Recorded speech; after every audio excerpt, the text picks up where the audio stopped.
주간도 평안하셨지요? 또 한 주간도 주의 은혜 가운데 거하시기를 축복합니다. 우리 옆에 분들하고 한번 인사하실까요? 사랑하고 축복합니다 라고 한번 인사하시죠.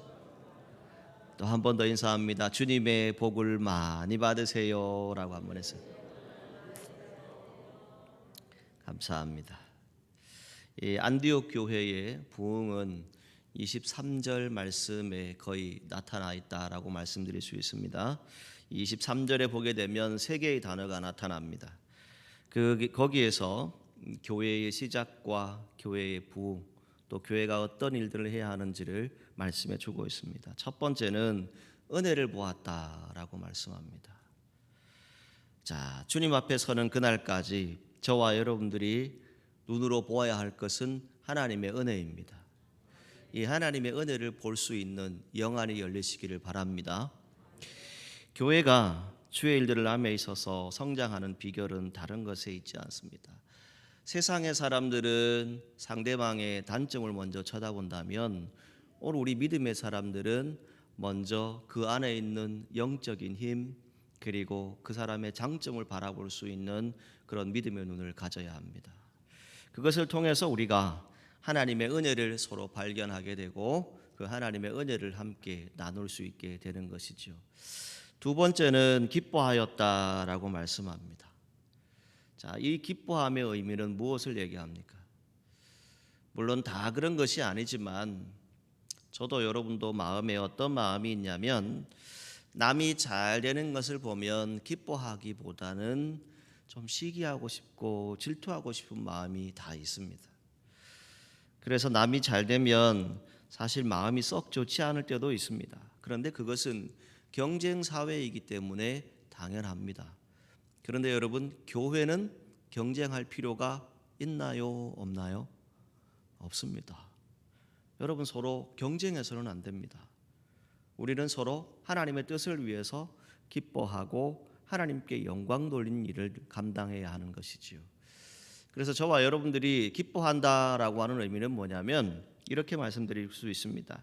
서로 가까운 사람끼리 서로 위로하고 격려해주고 또 서로 기도해주는 그런 믿음의 공동체가 되기를 바랍니다. 그럴 때에 우리에게 나타나는 여러 가지 일들이 있죠. 신앙생활은 오래 했는데 그 신앙생활에 있어서 하나님의 뜻을 우리가 나타내지 못할 때도 있습니다. 그 이유는 다른 것에 있지 않습니다. 우리 서로가 기쁨의 대상이 되기를 바랍니다. 우리 서로가 만나면 좋은 사람이 되고 만나면 행복한 사람이 되고 우리가 같이 예배드리고 어떤 주의 일들을 함께 함에 있어서 참 기쁜 공동체가 되기를 주님의 이름으로 축복합니다. 마지막으로 나타나는 단어는 고난이었다라고 하는 말씀이 나옵니다. 고난이라고 말씀하죠. 자, 고난다라고 하는 것은 무엇입니까? 이 사도 바울이 믿음의 자리에 설 수 있었던 것은 다른 것에 있지 않습니다. 누군가 그를 권하여서 다시 세워주었습니다. 물론 오늘 성경에는 사울이라고 아직 이름이 바뀌어지지 않습니다. 사울이라고 하는 이름으로 나타나게 되는데 그를 권하였던 사람도 어떤 사람이었습니까? 그를 찾아가서 만나 주었고 함께 동행해 주었고 함께 세워 주었습니다. 이것이 교회 공동체의 모습입니다. 서로 도우라는 것이죠. 서로 돕되 그 도움의 역사는 어떻게 나타납니까? 교회가 성장하고 교회가 움직이는 하나님의 뜻을 나타낼 수 있다는 것입니다. 오늘 저와 여러분들이 믿음 가운데 살아갈 때에 함께 기억해야 될 하나님의 말씀은 바로 여기에 있습니다. 교회가 하나님의 선한 뜻을 분별할 수 있는 것은 다른 것에 있지 않습니다. 주님의 손이 함께 했다라고 성경이 시작합니다. 21절 말씀에 주의 손이 그들과 함께 하심에라고 말씀되어지고 있습니다. 지난주에 이어서 말씀을 드립니다. 자, 오늘 주님의 손이 함께하는 교회, 주님의 능력이 함께하는 교회는 어떤 일꾼들이 필요할까? 정말 하나님이 원하시는 일꾼이 어떤 사람들일까 생각해 보는 가운데에 25절 말씀을 한번 보시기 바랍니다. 25절. 자, 같이 읽겠습니다. 시작. 바나바가 사울을 찾으러 다소에 가서. 아멘. 자, 이 짧은 한 구절에 저는 은혜를 받았습니다. 바나바가 사울을 찾으러 어디로 갔다고요? 다소에 갔다라고 하는 이 짧은 한 구절의 말씀인데 여기에 엄청난 역사적인 의미가 담겨져 있습니다. 그 내용을 간략하게 소개를 하면 지금 이 다소라고 하는 지역은 사울에게 있어서 육신의 고향입니다.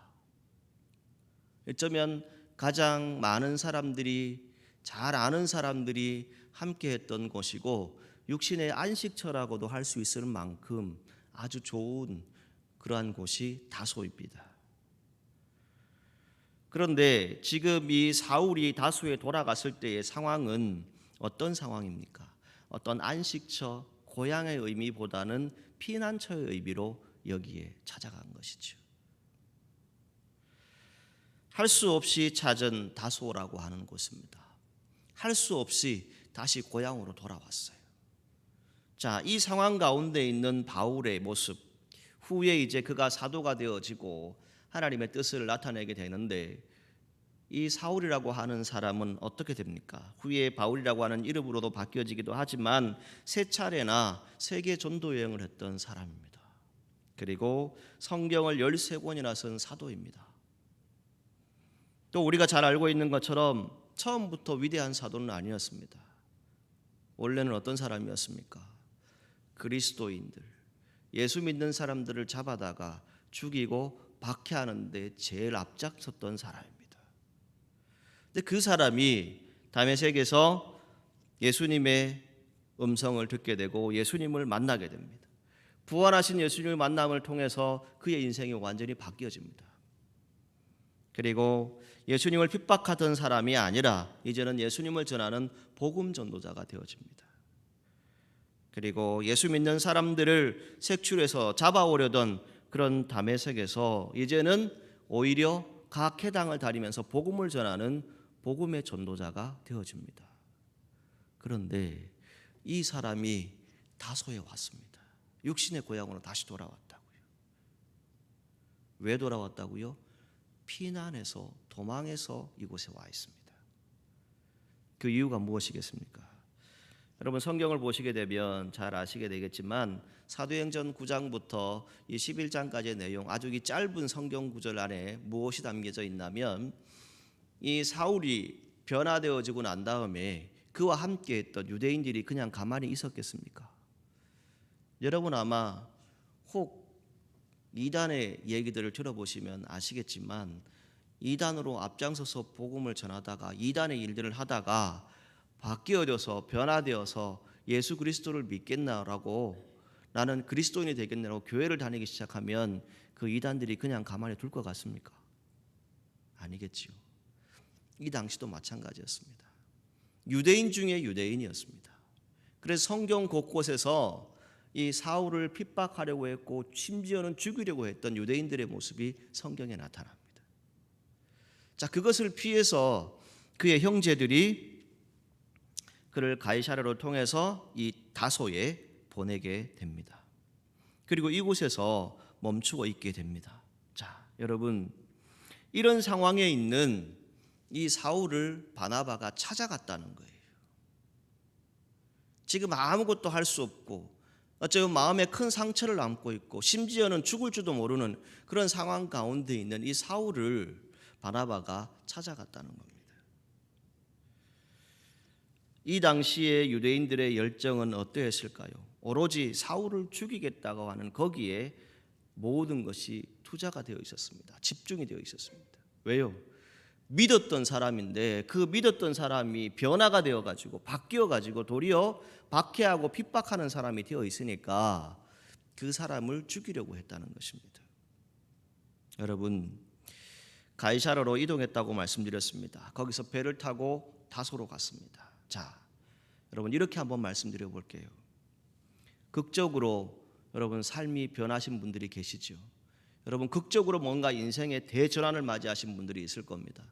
그런 분들에겐 무엇이 있습니까? 분명히 이야기거리, 오늘 우리가 신앙으로 얘기하면 간증이 있죠. 이 이야기거리 간증이 있는데 그런데 사울은 어떻습니까? 스데반도 죽였습니다. 거기다가 예수님을 만났습니다. 예수님을 만난 후에 사울은 바나바의 초청으로 안디옥 교회로 가게 되는데, 이 안디옥 교회로 가기까지 갈라디아서 2장 1절의 말씀을 보게 되면 약 14년이라고 하는 세월이 거기에 명시가 되어집니다. 그러니까 여기에서 함께한 1년을 제외하면 이 사울이 다소에 가 있던 시간은 13년이라고 하는 시간이 계산이 되어집니다. 자, 여러분, 13년 동안 성공해서 고향에 간 것이 아니라 실패자로 고향으로 돌아왔습니다.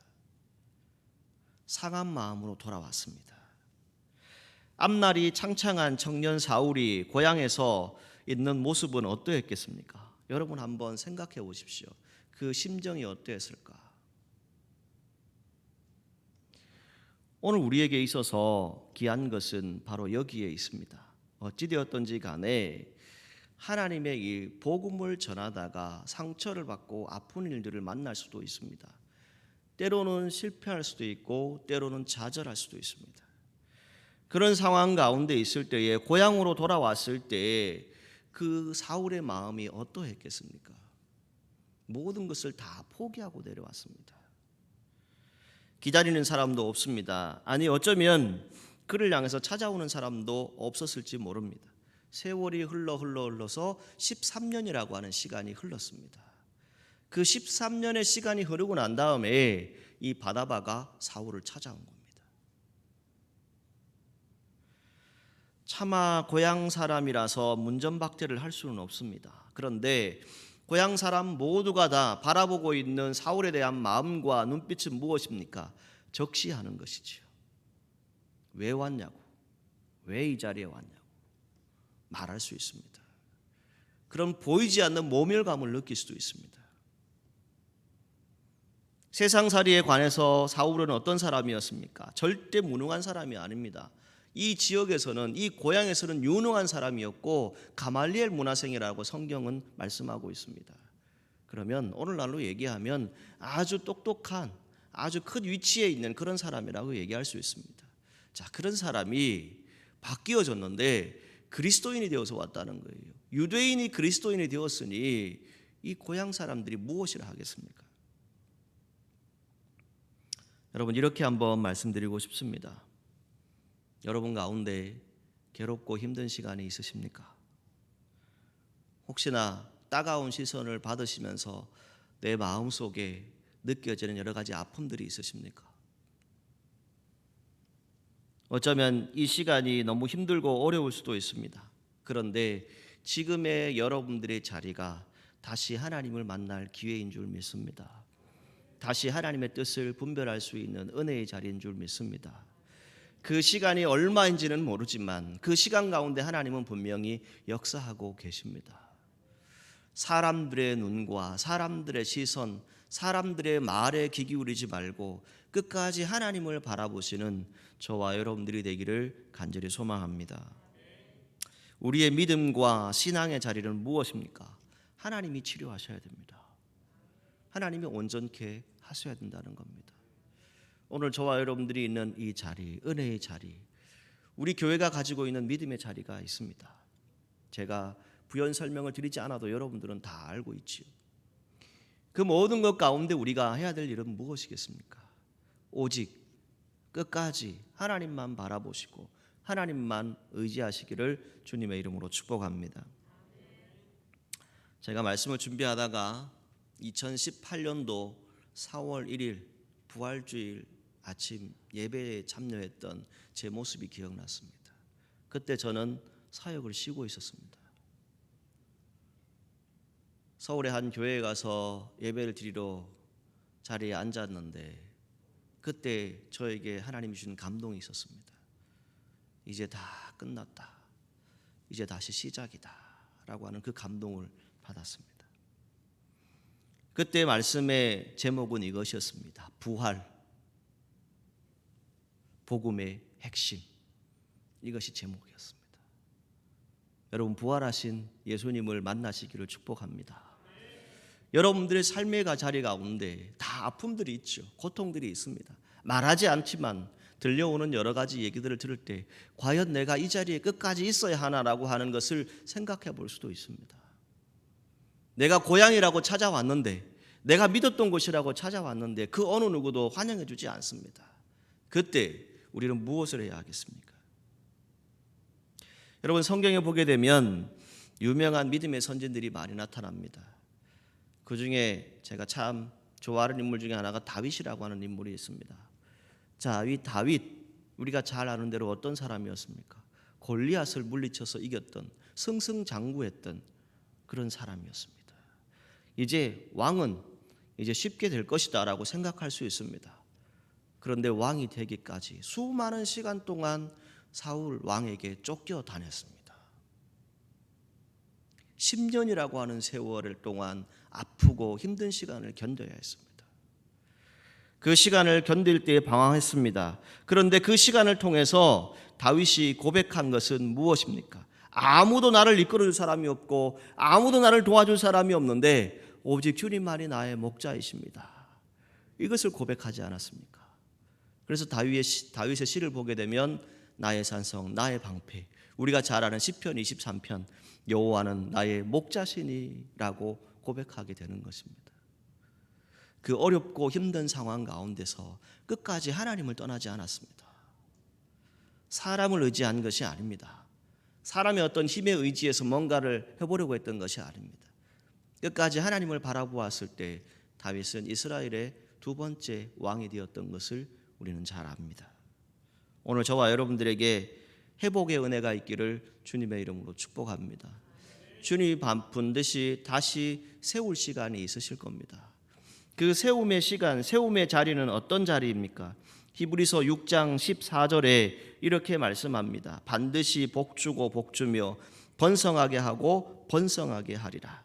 다시 세워주시고 감사케 할 것이다. 이것을 고백합니다. 이게 누구의 고백인지 아십니까? 바로 이 사울의 고백입니다. 바울의 고백입니다. 13년이라고 하는 시간 동안 다소라고 하는 고향에 있었지만 그 마음은 무너지는 것 같았습니다. 아팠습니다. 힘들었습니다. 왜요? 그냥 내가 유대인으로 있었으면 존중받고 존경받고 소위 요즘 세상적으로 얘기하면 떵떵거리고 살 수 있을 것인데 내가 예수님 만난 이후로 자기의 인생이 바뀌어졌는데 그 바뀐 인생 가운데 이제 그가 고백하는 것이 무엇입니까?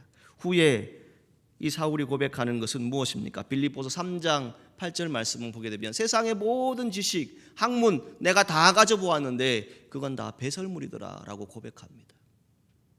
그리고 어떤 형편에 있든지 자족하기를 배웠다라고 11절에 말씀합니다.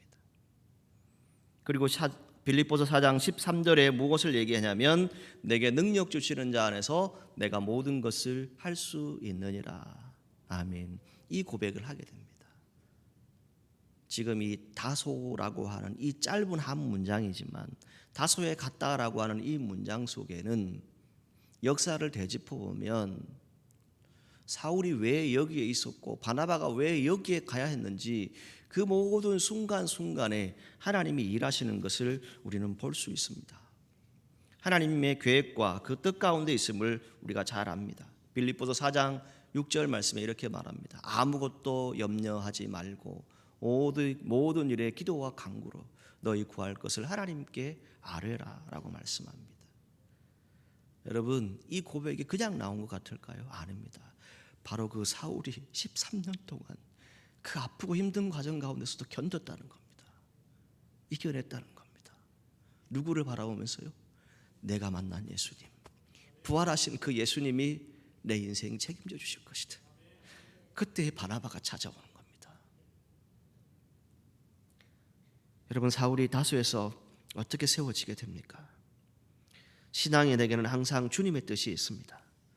살아가는 삶의 모든 것에 주님의 뜻이 있습니다. 우연이라고 하는 것은 없습니다. 그냥 지나치지 않습니다. 제가 교회를 갈 때마다 늘 함께 기도하고 고백하는 것은 이것입니다. 하나님, 나 이곳에 와서 복음 전할 수 있는 기회 주세요. 그러면 참 기가 막히게 세월이 흘러서 하나님이 그 자리에 세우십니다. 여러분, 오늘 저와 여러분들이 믿음 가운데서 함께 신앙 공동체를 이루어 갑니다. 하나님의 일꾼들은 어떤 사람들일까?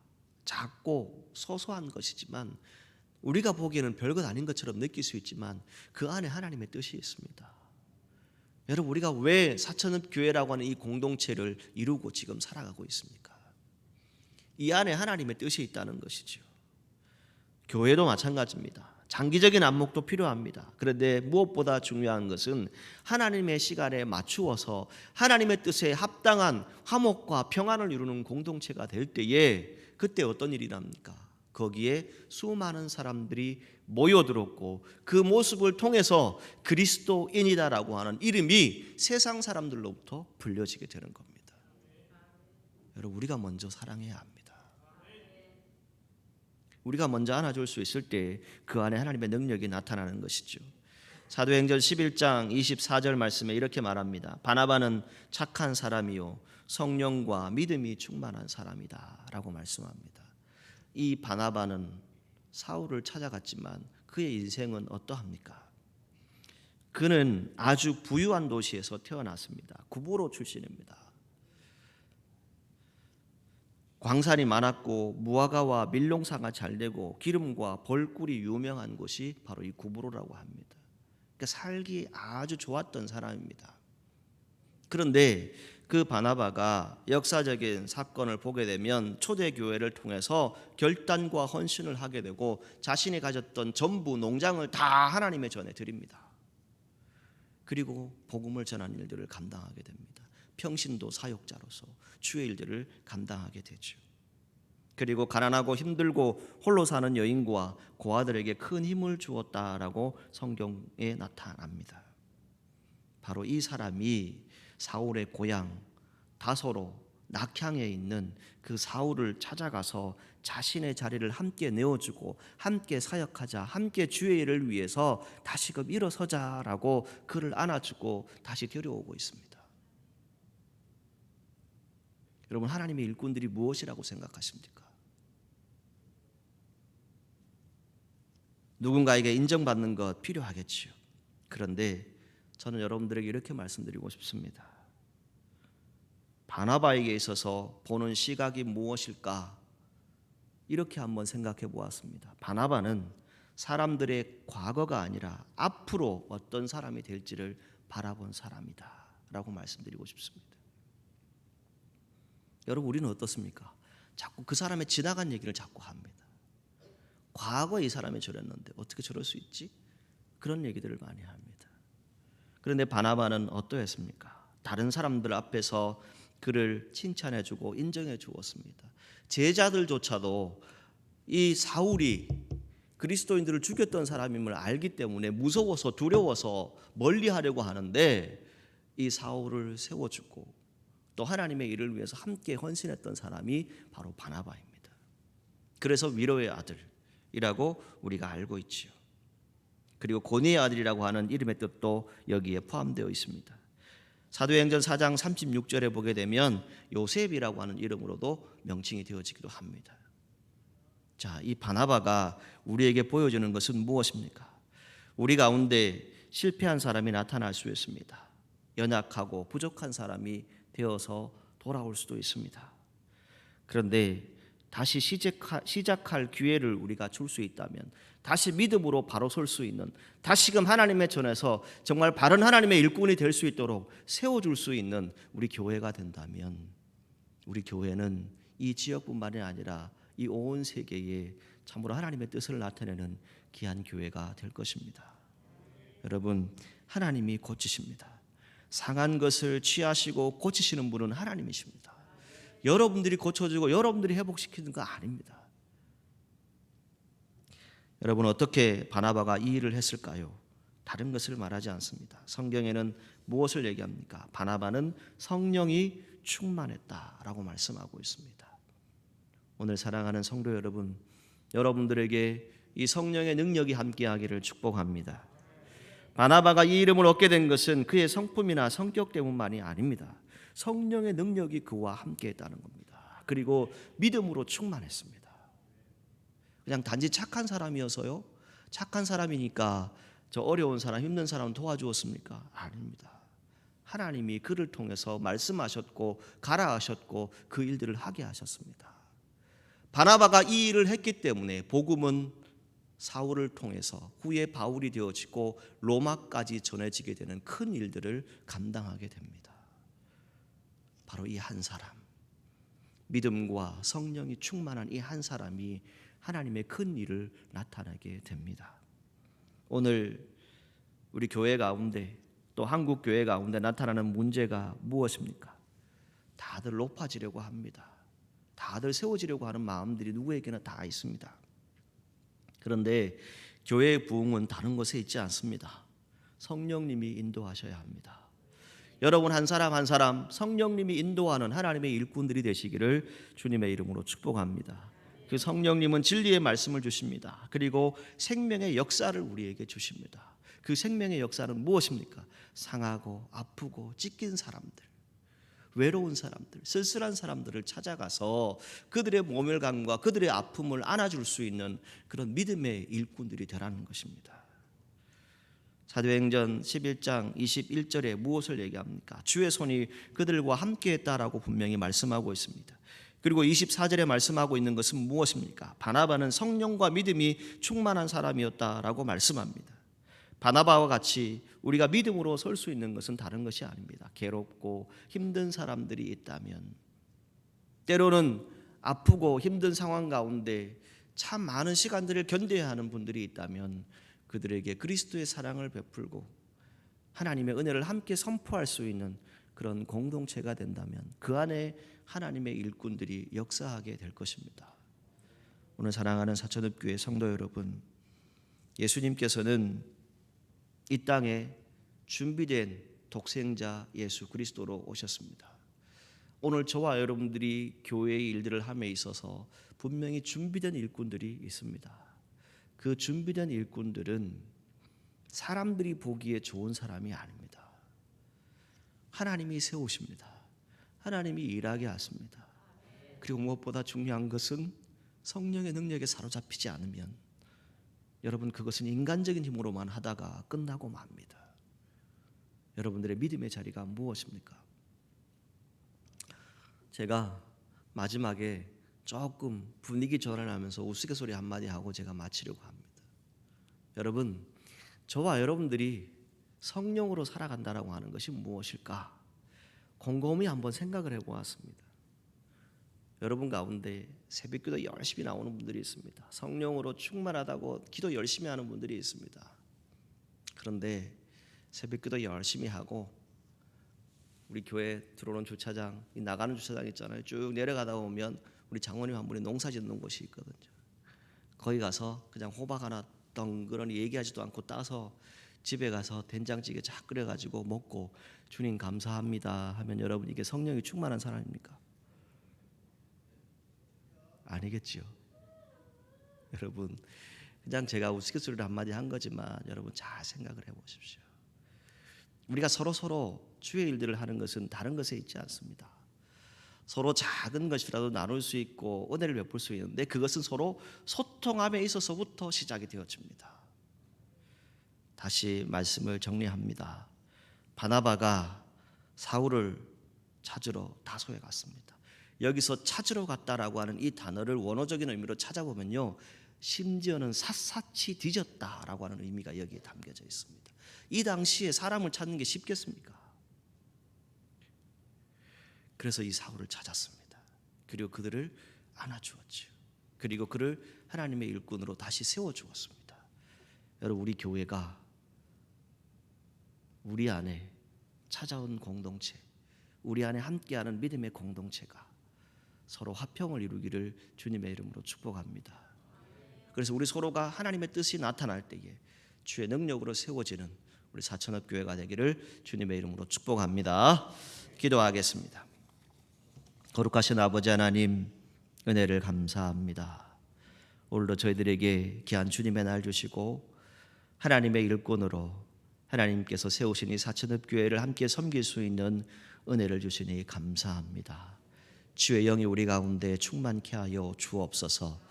주님 성령을 보내어 주셔서 우리 한 사람 한 사람 만져주시고, 하나님 우리가 때로는 힘들고 어려웠던 시간을 돌아보며 나보다 더 힘들고 어려운 이웃들을 돌아보며 아파하는 우리의 이웃들을 돌아보며 그들에게 예수 그리스도의 사랑과 그 십자가의 능력을 함께 나눌 수 있는 귀한 성도들이 되어줄 수 있도록 축복하여 주옵소서. 예수님의 이름으로 기도하옵나이다. 아멘.